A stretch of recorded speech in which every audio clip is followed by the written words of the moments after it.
Pelan-pelan. Tapi udah ada tanda-tanda bang. Tanda apa emang Mas dokter?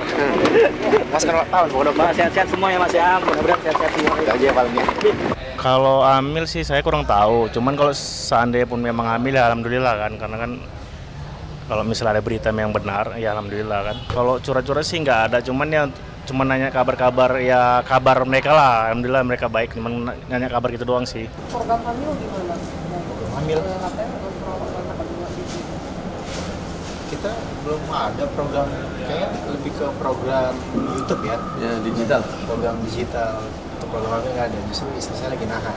Karena satu, istri saya kan kemarin lahirannya sesar, walaupun keinginan sebelumnya adalah normal, namun Tuhan berkenan lahir dengan sesar, yang mana sesar itu harus butuh istirahat sekitar setahun atau 2 tahun lah gitu.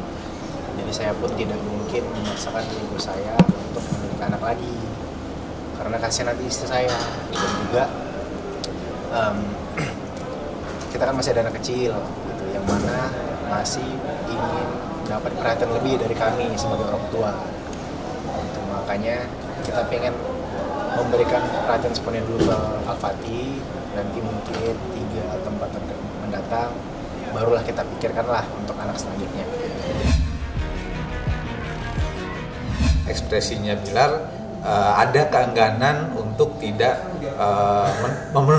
menunjukkan wajahnya atau melakukan kontak mata dengan wartawan yang pada saat itu di situ ya, lalu menjawab pertanyaan wartawan dengan singkat-singkat. Sebenarnya ketika Bilar mulai menunjukkan dirinya di ruang publik, dia tahu bahwa dia akan ditanya, dan kalau ketahuan dia akan dikerubutin oleh wartawan dan akan ditanya-tanya tentang hal itu ya.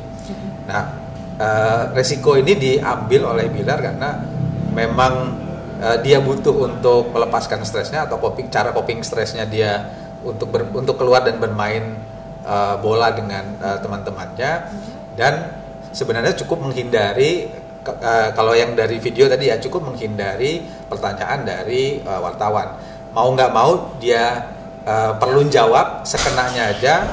Ada semacam mau ngontrol diri untuk tidak terpancing dengan pertanyaan-pertanyaan wartawan, kalau tadi dilihat dari videonya ya, dengan menjawab tadi pendek-pendek, sekenanya dan normatif gitu. Dan kelihatan di ekspresi wajahnya itu ada menyimpan rasa kesal atau marah ya.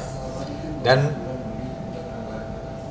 apalagi ya tadi ya, matanya yang biasanya berbinar-binar, kalau Rizky Bilar itu ketemu dengan wartawan, ini terlihat nggak berbinar-binar ketika ketemu dengan wartawan. Artinya ada rasa banyak nih, ada rasa mungkin nggak sukanya juga dengan ketemu wartawan, dan ada rasa mungkin marah juga dengan pemberitaan-pemberitaan tentang dirinya yang seolah-olah menyudutkan ya, yang selama ini menyudutkan dia gitu ya.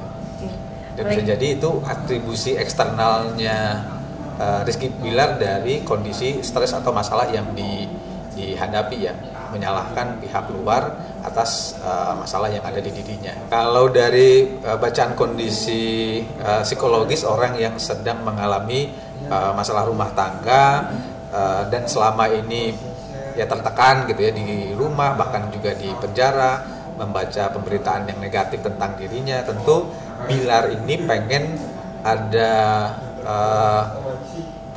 pelepasan atau coping stres dengan cara ya berolahraga, bertemu dengan teman-temannya, atau dia yang diketahui kemarin dia pergi liburan ke Thailand ya. Itu upaya untuk mengembalikan kondisi mood dirinya yang selama ini mungkin kemarin-kemarin itu tidak baik karena serangan-serangan dari eksternal gitu kepada karakter dirinya.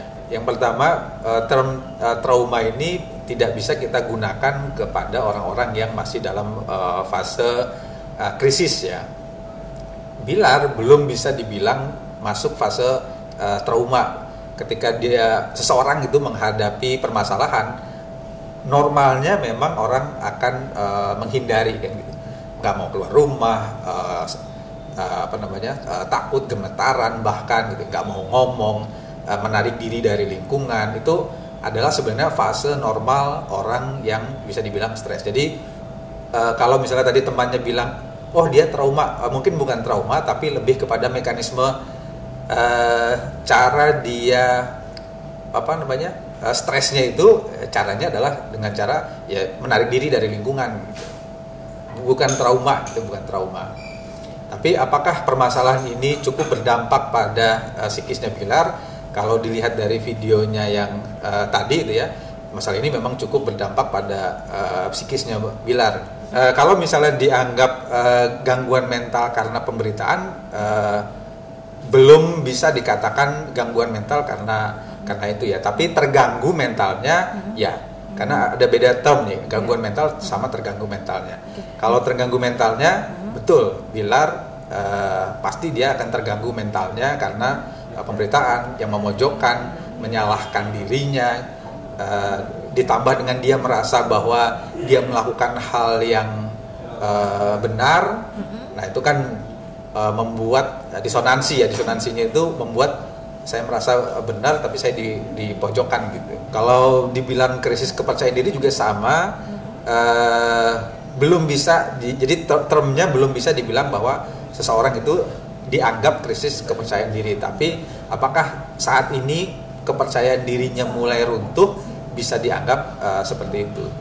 Nanti baru ujungnya adalah dia krisis kepercayaan diri. Kalau krisis kepercayaan diri, dia mungkin akan lari gitu ya kalau ketemu wartawan, atau memang nggak mau ketemu sama sekali, atau memang diam gitu. Itu baru masuk dia fase krisis kepercayaan diri. Tapi kalau saat ini kondisi Bilar kepercayaan dirinya itu runtuh gitu ya, atau menurun, ya dilihat dari video yang tadi ya, selalu menunduk gitu kan, menjawab sekenanya, nggak mau tatap mata, berjalan juga bahunya menekuk ke dalam gitu. Kalau ngelihat dari gaya komunikasi atau preferensi komunikasinya Bilar, kan sebenarnya itu Bilar suka gitu ya, berbaur dengan orang, suka dengan interaksi gitu ya.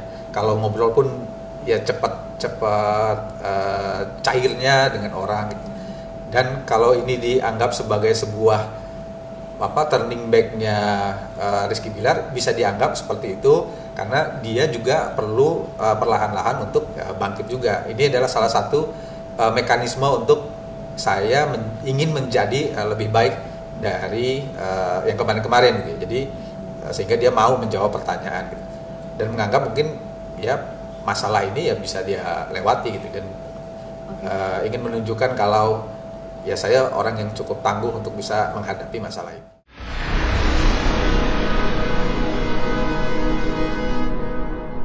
Jadi jangan lupa untuk subscribe Cumi Cumi. Ditekan ya tombol lonceng merahnya.